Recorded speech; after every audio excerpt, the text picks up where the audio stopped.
ఈరోజు press meet పెట్టడానికి కారణం గత 3 రోజుల నుండి చూస్తున్నాను. ఆర్లగడ్డలో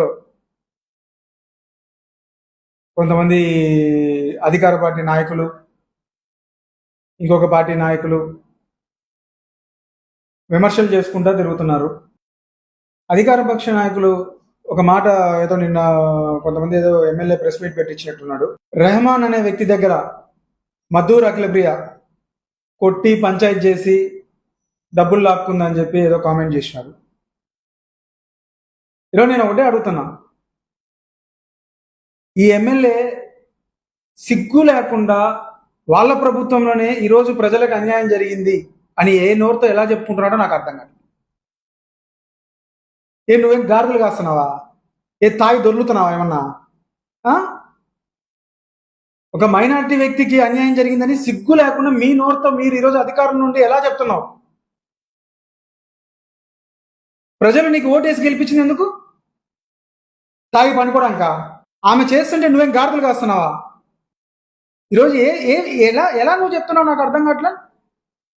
ఏదైనా ఉంటే అభివృద్ధి గురించి మాట్లాడుకుందాము అంతే తప్ప మనం చేసే దొంగ పనుల గురించి నీకు కూడా ఏమైనా వాటా వచ్చిందా? ఇద్దరు పంచుకున్నారా దాంట్లో?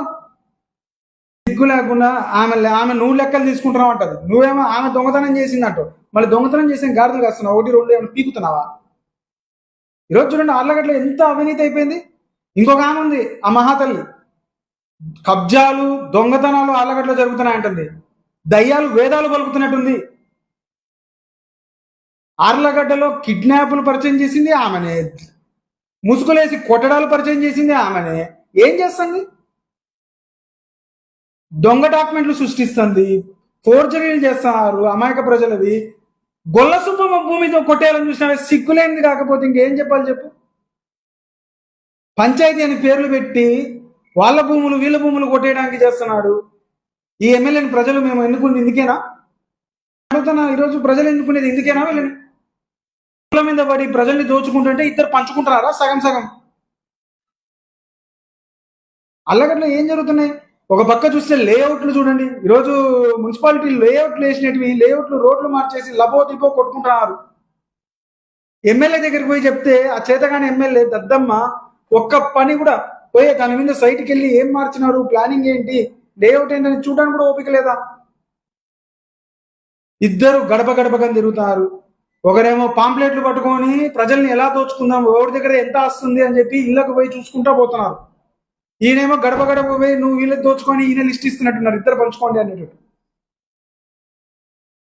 అంటే ఎక్కడికి ఆర్లగడ్డ ప్రజలు? ఒక్కసారి ప్రజలకు నేను చెప్పేది ఒకటి,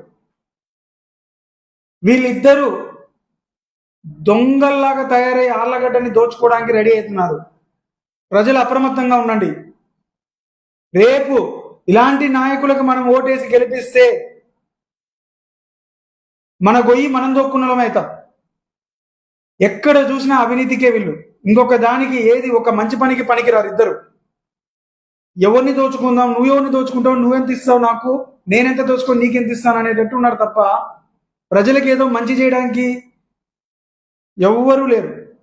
ప్రజలు అప్రమత్తంగా ఉండండి. ఇలాంటి వాళ్ళు మీ ఇళ్ళకి వస్తున్నారంటే మీ ఇంట్లో ఏముందో చూడడానికే వస్తున్నారు. గడప గడప భవిష్యత్ గ్యారంటీ చూపిస్తానని చెప్పి మీ ఇళ్ళకి తిరిగి మిమ్మల్ని దోచుకోవడానికే వస్తారు. ఎవరింట్లో ఎంత వస్తుంది, ఎవరికి ఏమున్నాయి, ఎవరు ఎలా బతుకుతున్నారో చూడడానికి వస్తున్నారు వీళ్ళు. ప్రజలు జాగ్రత్తగా ఉండి మీరు ఓటేసేటప్పుడు మటు 1కి 10 సార్లు ఆలోచించేది ఇలాంటి వాళ్ళకి. నేను ఇప్పుడైనా మైనార్టీ నాయకుల్ని కోరుకునేది ఒకటే, పోయి వాళ్ళకి ఏమైనా మీ వల్ల అయితే నాయకులని చెప్పుకొని జరుగుతున్నారు మైనార్టీ నాయకులు, మీ వల్ల ఉపయోగపడితే ఏమైనా చేయగలిగితే పోయి ఆ రెహమాన్కి ఏం జరిగిందో అన్యాయం కనుక్కొని న్యాయం చేయండి. ఈ ఊదలు కొట్టే ఎమ్మెల్యేలని, ఆ మాజీ ఎమ్మెల్యేలని, మంత్రులని నమ్మద్దండి.